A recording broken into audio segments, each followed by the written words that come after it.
But Sure. when you put that aside, you have to engage in the world. And one of the big themes of my book is to do with anxiety and how we manage anxiety.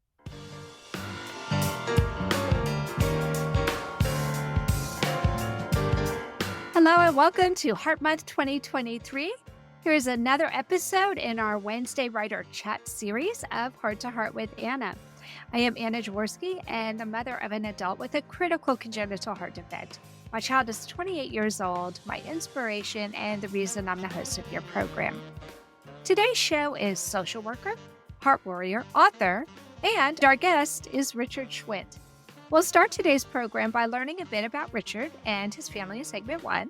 In the second segment, we'll talk about Richard's book. And in the third segment, we'll talk about how CHDs have affected another generation of his family and what that has meant to him, as well as some advice for others in the same situation.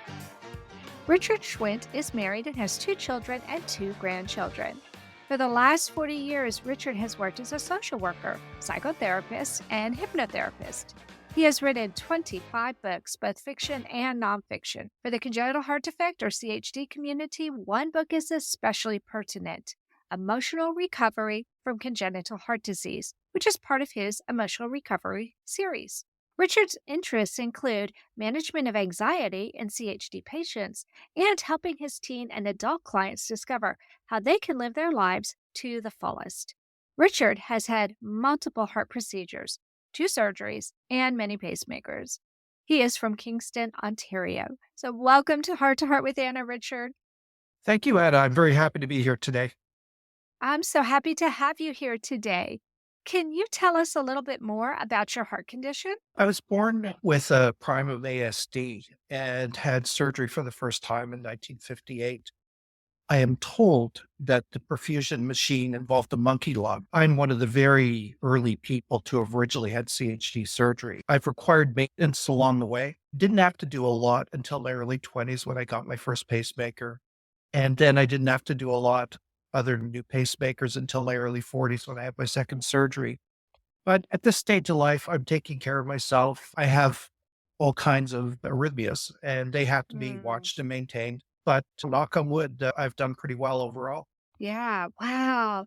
1958 was your first procedure. Did you say that the machine had a monkey lung? Is that what you said? The perfusion machine, it was just around then that they switched from monkey lungs to whatever they use now. But that's a Never story my heard mother of likes that to tell. before. Oh my gosh.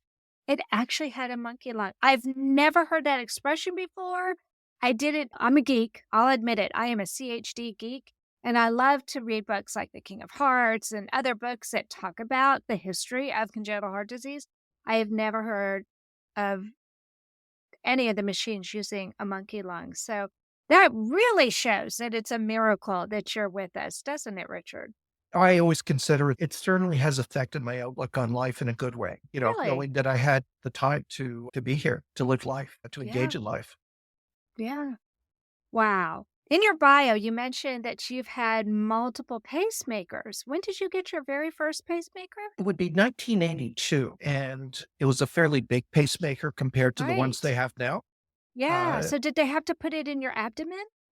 no, they didn't. It was up on my one shoulder, and I've had regular pacemakers since then when they ran out of juice. 2 things that have happened along the way that, depending on how you look at them, are disturbing or funny is I got a notice one day saying your pacemaker's been recalled. And I thought, oh, that does not sound good. How do you No. recall a pacemaker? I know, right? Yeah, it's exactly like it sounds. I got to take it out and put in another one. Oh my So gosh. I said one that apparently became infected. And what used to be on one side of my chest is now on the other. And now the one interesting thing about that was that I used to do a little bit of hunting, and pacemakers are very resilient devices. And the rifle on the one side was always over the pacemaker. And I did eventually have some gratitude that I no longer had to stick a shotgun or a rifle in over my pacemaker. Yeah, that would be scary to me that maybe when you have the recoil, it could potentially damage the pacemaker. They are incredibly tough and resilient devices. I took a tour of the anatomy lab at our local university a few years ago, the medical school there, and it's beggars the imagination, that place, all the different things they have. And I said to the sort of tour guide, because there's a table full of hearts. I was looking at the hearts and I said to him, I've got a pacemaker. I wonder where that goes. And he pulled out a pacemaker with a heart attached to it. It was a real heart and the pacemaker was hanging off it. He says, that's where it goes. I went, oh, I see. Wow. So you could see how the leads were placed directly on the heart. Exactly. And that's not something I ever expected to see. And No. Wow. Okay, so you said you've had multiple pacemakers. I'm curious. What did you do when they would take out a pacemaker and replace it with a new one? What happens to the old one? I have no idea. Okay, so you didn't keep them? I actually had a guest who told me he has a box full of all of his former pacemakers. Really, I've never had that option. I That guess it would make an interesting art project of all of yours. potentially, Yeah. whenever it's happened, it's always been done under a local anesthetic. So I've been lying there, but I'm lying, looking up, sometimes chatting with the anesthetist, and they take out one and put another one in. I've never seen one of my own pacemakers. Really? So they never said, "Hey, look, this is the buddy that's been helping to keep you alive for the last 6 years," or something like that? No, but I'm Wow. not the kind of person who likes a good visual of my procedure. I'm more the kind of person who likes a strong benzodiazepine. I love it. I love it. Okay, let's go back and talk a little bit about your family. I know you have 2 children.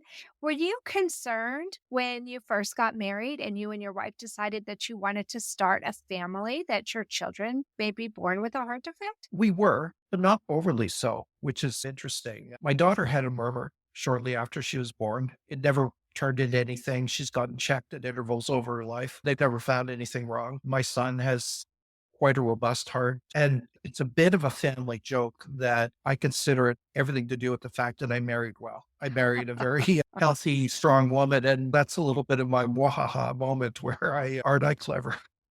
I wish every husband felt that way. That is so lovely. It's a funny thing. My wife's wonderful, but I married into a family with strong hearts, which I suppose there's a degree of common sense into that. Although you could also say she married into a family where it was not so strong, but it's worked out well. It's worked out well, and my kids are well, and I'm very happy about that. I don't think you said earlier exactly what your congenital heart defect was. Can you tell me what the name of your heart defect is? It's an ASD, atrial septal Yes. defect. Which is the most common type of heart defect, or one of the most common heart defects. If I was born with that today, I think my life would have a bit of a different trajectory, and the surgery for it wouldn't have been as primitive as it was, even though I believe the surgeon did a brilliant job. Yeah, today they may have been able to fix it in a cath lab instead of you actually needing open heart surgery. But I would imagine in 1958, you actually had an open heart procedure. Yes, yes, I did. And it was conducted at lightning speed, 20 minutes. Wow. Who was your surgeon? Dr. Mustard. Dr. Mustard, the Dr. Mustard who made the mustard procedure to help children with TGA? Yes, the Dr. Mustard. Wow. Wow. So you really are one of the pioneers and had the pioneers of pediatric cardiothoracic surgery working on your heart, Richard. I was very fortunate. And that again brings me back to the idea of gratitude.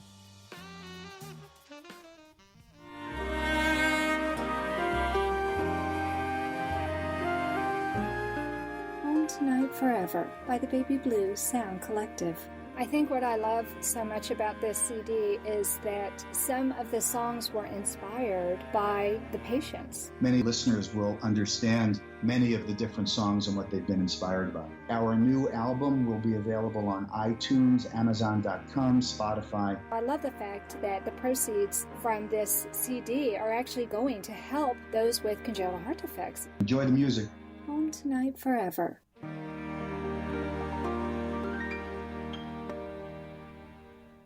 This content is not intended to be a substitute for professional medical advice, diagnosis, or treatment. The opinions expressed in the podcast are not those of Hearts Unite the Globe, but of the hosts and guests, and are intended to spark discussion about issues pertaining to congenital heart disease or bereavement. You are listening to Heart with Anna. If you have a question or comment that you would like addressed on our show, please send an email to Anna Jaworski at anna@hearttoheartwithanna.com. That's anna@hearttoheartwithanna.com. Now, back to Heart with Anna.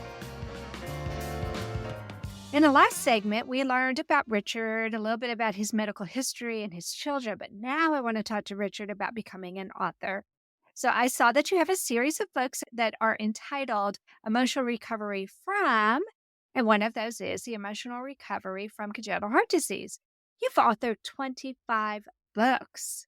When did you write the book about congenital heart disease, Richard? I had to go back and look. I'm doing a reading for Heart Week from the book as well, and 2015, and was a response to a need that I perceived. It was a response to the fact that I could write that book with more credibility than maybe someone else. And in my mind, it needed to be written. I had to go at it. I saw that you also had emotional recovery from several other types of conditions. So this was not the first one in that series, was it? No, it wasn't. I've been a social worker and a therapist for 40 years, and I've covered a lot of territory over that time. And I have a specialty in workplace mobbing, which is very rarely properly addressed in literature on counseling. So that was where I started. And what I've tried to do is write some books that are very practical, that can be picked up and read by somebody quickly so that they get something they need at that moment. The idea is that somebody who's in a very emotional state or struggling with their emotions doesn't need an academic treatise on something psychological. So what I give them is something that's going to be punchy and to the point and give them some practical help immediately. Interesting. Then it makes so much sense that your own condition contributed to your ability to write that book. Yeah. Some of the things I've written about haven't happened to me or just things I've addressed through my work. Some of the things have. I did go through workplace mobbing. I do have congenital heart disease.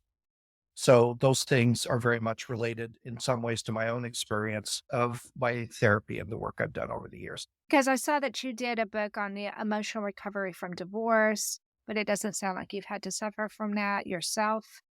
No. Right. Okay. I actually watched you do an interview with somebody about your book, The Emotional Recovery from Workplace Mobbing, because I had never heard that expression before. So I had to learn a little bit more about it. And that interview was fascinating. I think it's fascinating that you're taking some of your own personal experiences and writing a book to help others to process that. I find that fascinating. It's something you have to be ready for. And like a lot of people, when I was younger, I didn't think a lot about the heart disease. I knew it was there, but it was easy just to imagine that it was never going to affect me very much after the surgery. I was going to ask you about that. It seems so many people that I've talked to who are your age and even a little bit younger than you, after they had their surgery, the doctors told them they were fixed. Did any of your doctors ever tell you that? Or since you had so many pacemakers, was that not an expression they used with you? They never said that. I was playing basketball with my brother-in-laws when I was in my early 20s, and I had a syncope and fainted. And my GP said, "You're off to the cardiologist." The cardiologist said, "You're off for a pacemaker, and they're not that intrusive. You could live your life. And if you don't go, you won't have a driver's license anymore because I'll take it away." It was a very persuasive case. Yeah, it sounds like it. It sounds like it definitely would be. So tell me who you wrote the book for, Richard. One of the principles behind the book is that we don't exist in a vacuum. A child is born with CHD. They have a family. They grow up, they have friends, they get married, they have extended family. People have children with CHD, people have grandchildren with CHD. All these networks and connections are very important. We all exist within a context. And so I wanted anyone who had an association with CHD, maybe a friend's child has CHD, maybe a grandchild, maybe a parent. And my hope was that they would start contextualizing where a CHD person sits in the world. And so I wanted to strongly make the case that whatever your condition, and as we know, CHD ranges quite considerably from people who barely notice that people are very debilitated, but wherever you're sitting, it's critical that people are able to live their lives to the fullest. And I would argue that many people with CHD don't. They underachieve, they under risk, they don't do everything they're capable of doing. And that's a very tricky little thing with CHD because, of course, many people do struggle with some fairly terrible disabilities, and those are real. So every person has to make their own call about what they're able to do and what they're not able to do. And sometimes you have to push yourself a little bit in order to really understand where that limit is. Anna Jaworski has written several books to empower the congenital heart defect or CHD community. These books can be found at Amazon.com or at her website, www.babyheartspress.com. Her bestseller is The Heart of a Mother, an anthology of stories written by women for women in the CHD community. Anna's other books, My Brother Needs an Operation, The Heart of a Father, and Hypoplastic Left Heart Syndrome, a handbook for parents, will help you understand that you are not alone. Visit babyheartspress.com to find out more.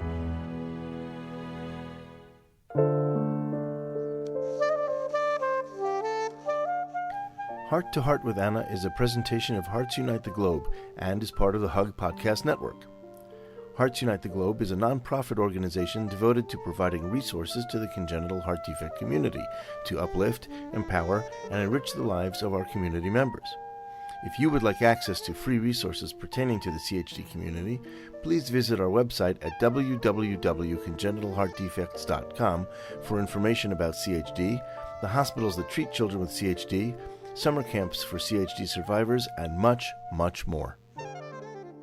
I really have enjoyed getting to understand a little bit more about your book, but I'm sure everybody now wants to know where they can get it. Can you tell us where we can find a copy of your book?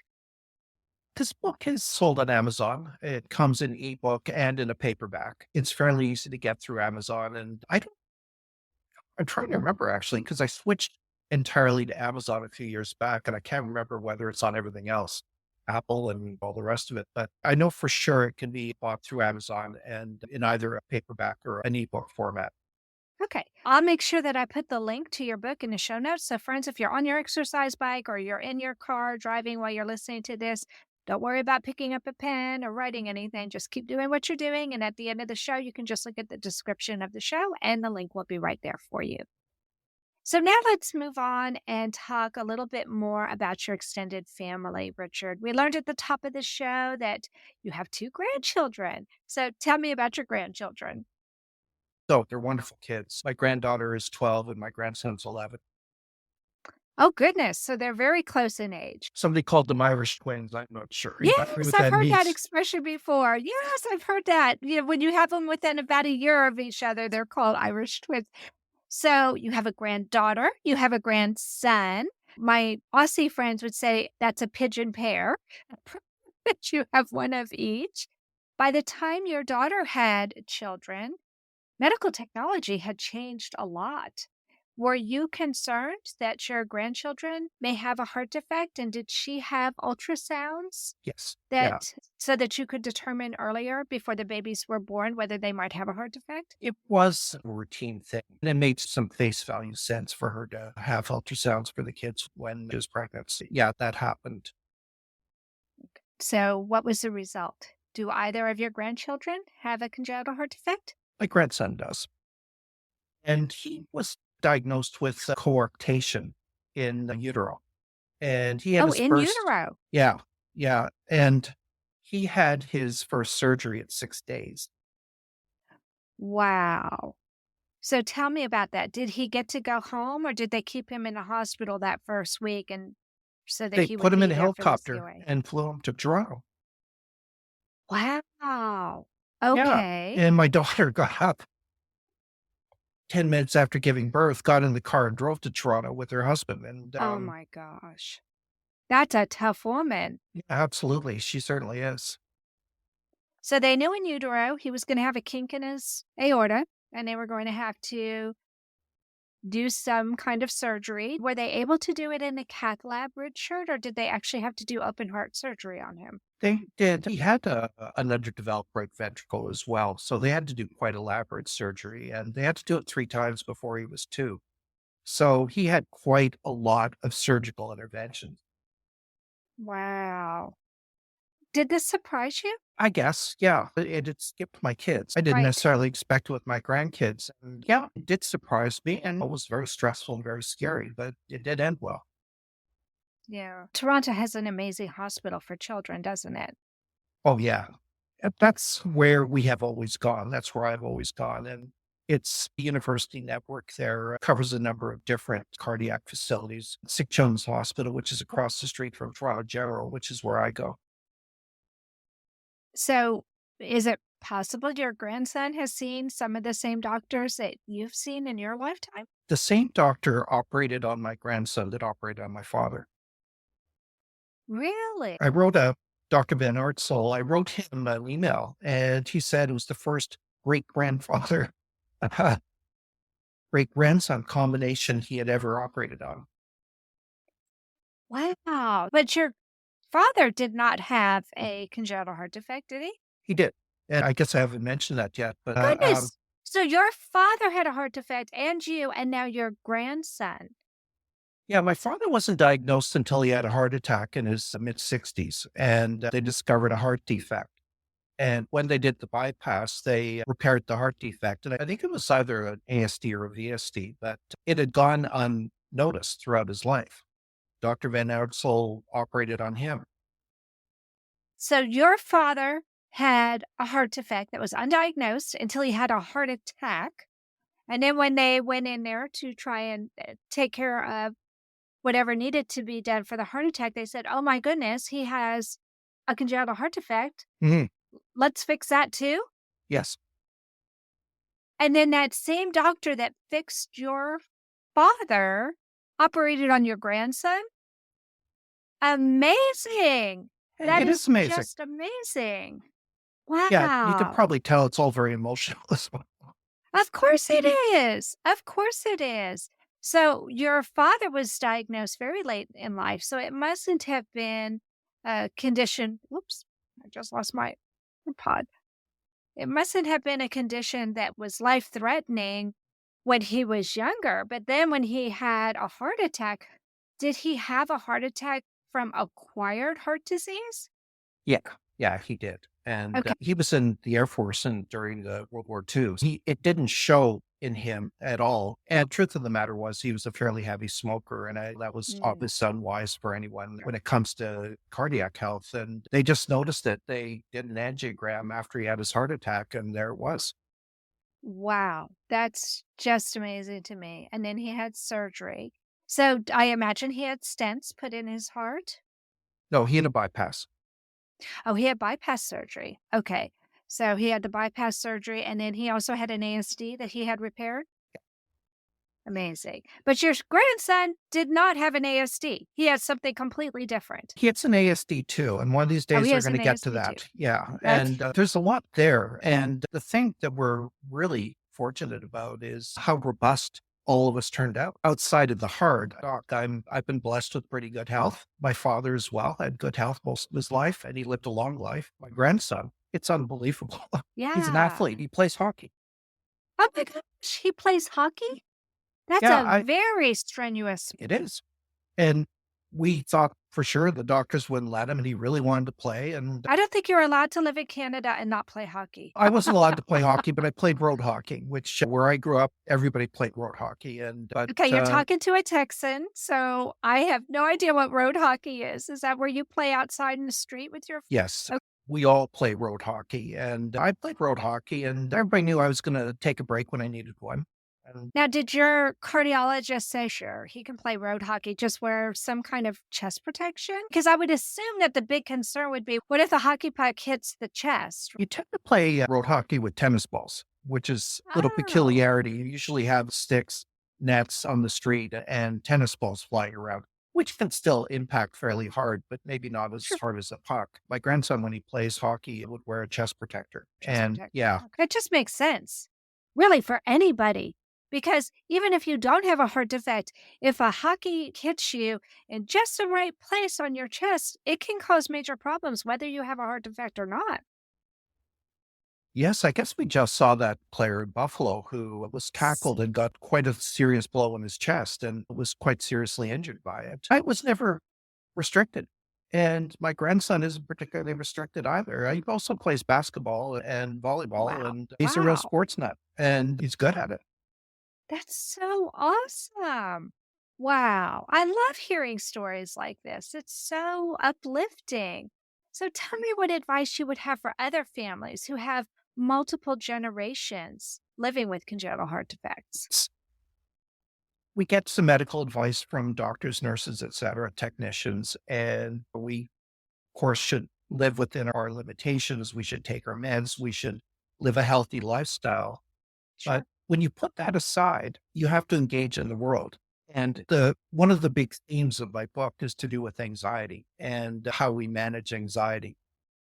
And the gold standard for managing anxiety is exposure therapy, which means that avoidance of life, of people, of activities is something that will always enhance anxiety. Engagement going into the anxiety is usually the way out of anxiety. And the risk, because so many CHD patients suffer from anxiety, is that they will withdraw from life, withdraw from social activities, withdraw from sports activities, withdraw from just different things that they might be doing. At some point, it may be more about the anxiety than the congenital heart disease. Within common sense and whatever limitations the doctors have put on you, you should be going for it. I was raised that way by my parents, and certainly my grandson's being raised that way, that you assume you can do it before you assume you can't. I love that. You're the first person I've talked to who says going into the anxiety is what helps you to overcome it. You are so right. I'm an extreme introvert, and most people who listen to my podcast probably don't believe that because I talk to people all the time, but it's usually one on one, like what we're doing. Introverts are great one on one. It's when you go into a big group setting that I tend to shut down a little bit more. I am much more comfortable in small group settings. But when you're an author, you're often asked to speak in front of a lot of people. And that's what happened to me after I published my third book, especially. People started asking me to go and speak at events and to help me overcome my fear of public speaking and my anxiety with public speaking. I joined Toastmasters and I set a goal for myself that before I went to my next speaking engagement, which was actually just a couple of months off, I wanted to be what was considered a competent Toastmaster.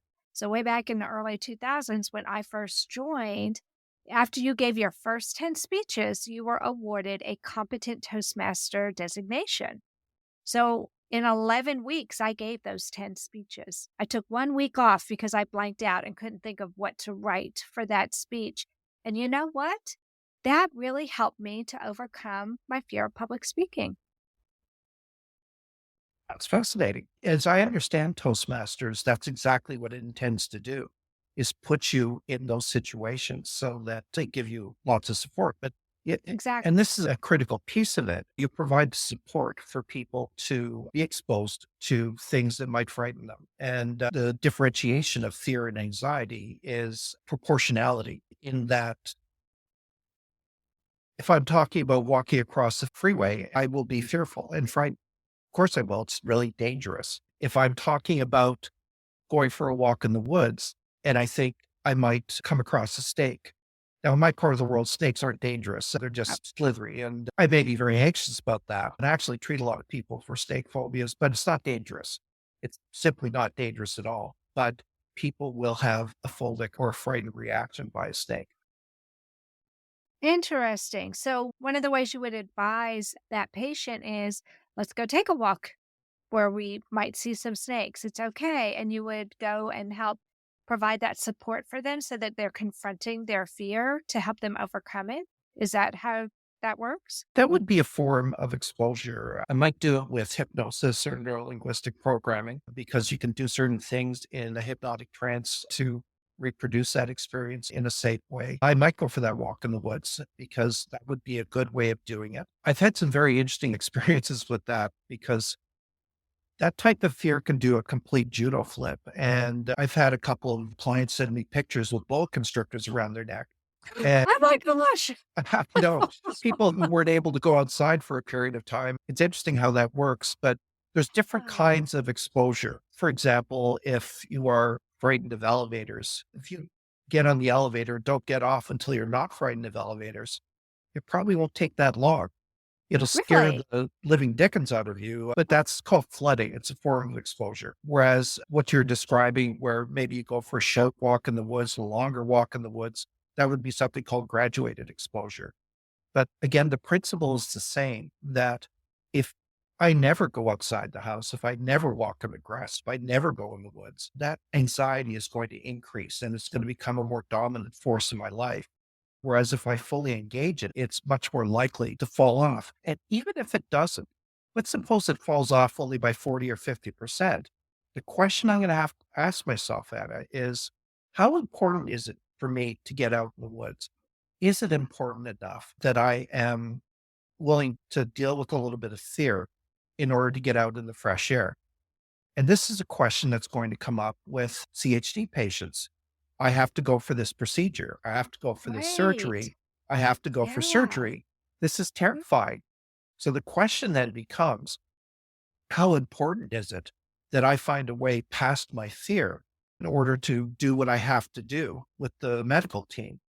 Mhm. Similarly, in relationships, as CHD people are marked, decorated a little bit with different kinds of scars, people are often extremely conscious of that. But we, being humans, like to get into relationships with other humans and important to us.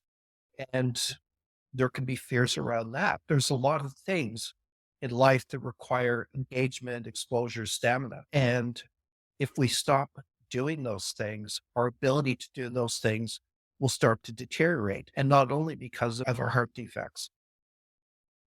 Fascinating. I need to read your book. It sounds like your book is so interesting and based on not only personal experience, but also informed by what you've learned as a therapist, as a hypnotherapist, and as a clinical social worker.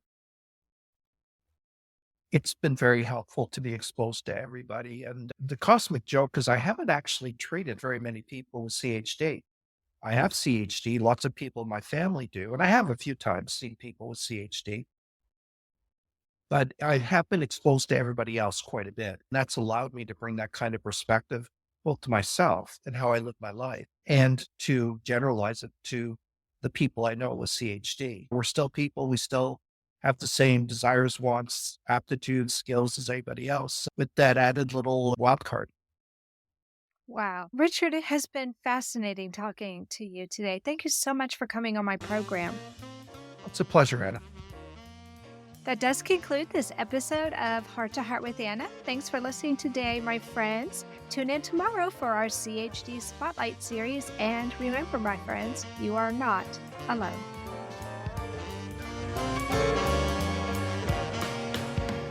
Thank you again for joining us this week. We hope you have become inspired and empowered to become an advocate for the congenital heart community. Heart to Heart with Anna with your host, Anna Jaworski, can be heard at any time wherever you get your podcasts. A new episode is released every Tuesday from noon Eastern Time.